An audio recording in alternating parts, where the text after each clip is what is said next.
Okay, I hope you guys are doing all right. Now, as promised last time, we're going to start with object-oriented programming.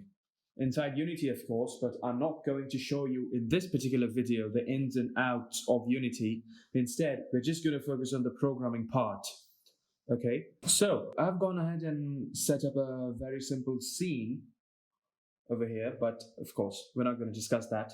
Now, if you don't know how I've reached this point of installing the software, I highly recommend you check out my previous video, which will be linked in a card above, so that you can understand how to install the things that I'm using. Now, of course, as I said last time, Unity uses C# scripting, but of course, it's a specialized version of C#. They call it Unity Scripting API with C#. Quite a big name, yes, but it's quite similar to the traditional C#. A few things are different here and there, but let's discuss some of the similarities between C++ and C#. Now, you may notice that this particular thing here is something similar. In C++, we normally using keyword. Now, using is a keyword, of course. We use using namespace, whatever the namespace may be. Most of the times, it's using namespace std. So that using is a similar thing. The difference here being that you don't need to put in the word namespace if you want to use a namespace. You just type in using and then the name of the namespace. All right. Now, I know I haven't discussed namespaces yet. We will do that very soon. Today, I want to focus on classes. Now, there's a keyword here, class, as you can see, and it's got a bunch of other things in and around it. So there's public OOP concepts, a colon, not to be ignored, and this thing called monobehavior. We will get to all of these things one by one. Okay, beginning with class. What exactly is a class?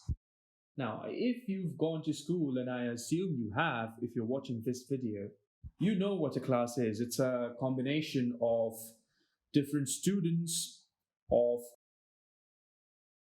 not exactly different ages, but not exactly the same age either. There is some difference. You have diverse students. You may have students of different nationalities. You know what I'm trying to say. So it's a collection, essentially, of students who come together to do something, and most of the times it's to study or learn something. In programming, a class is a collection of variables and methods. Okay? Now, I said this in one of my earlier videos. There's a difference between the thing about functions and methods. Up until my videos in C++, I have been using the word function, but from here on out, I'm going to be using the word method. They mean the exact same thing. If you think about it, there is no difference between them. So why are they called differently? The reason being, if your function exists inside a class, something like this, void, say, method 1, method 2, okay? If your function exists inside a class, it is called a method. If your function exists outside a class, it is called a function. So in C++, when we weren't using any classes, we called them functions. In C#, you have to use classes, so we call them methods. Which is the reason why, if you think about it, C++ can contain both functions and methods, but languages like C# and Java can never ever have functions. Although essentially they are the same thing, but it's just the syntax, and you have to get the syntax right. Okay? And yes, I just said this right now. C# and to an extension Java cannot exist without classes. So if you want to write a program in C# or Java, they have to have a class. And now the speciality about it is that the class name and the file name have to be the same. Okay, they cannot be different. Also, you might notice one thing, that I began with a capital letter and there were no spaces in between my class name. That is extremely essential.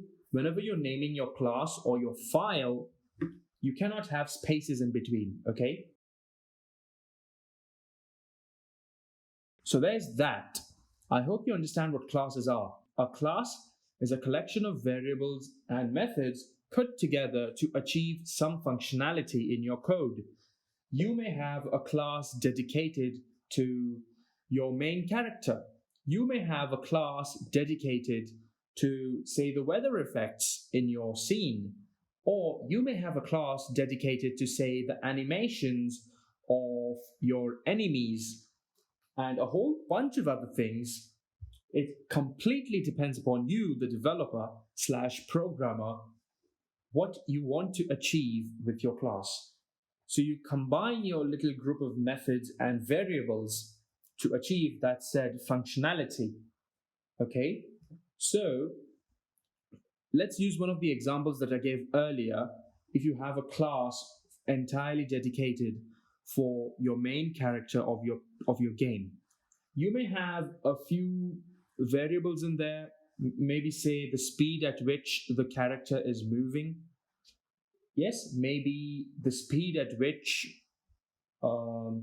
he or she jumps, the distance of the jump, and a whole bunch of other characteristics. And then you may have a bunch of methods, say one for jumping, one for moving, one for running or sprinting, one for fighting, right? So you put all of these methods and variables all together and you wrap them up inside a class. And that is what a class is, essentially, broken down to its core. Okay? Okay then. I hope my explanation was clear enough. Now, I need to tell you guys something very important. If you're going out, please wear a mask. I don't know why people don't wear masks. It's outrageous. Okay, thanks for watching the video. Hit like if you loved it. Hit subs if you liked it.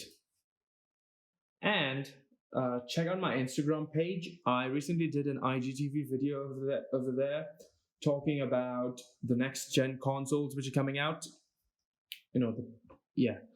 So if you're interested into that kind of stuff, it's just around 2 minutes long. If you're into that kind of stuff, feel free to check it out. Follow me on Twitter. Check out my game dev session I made or did with my friend.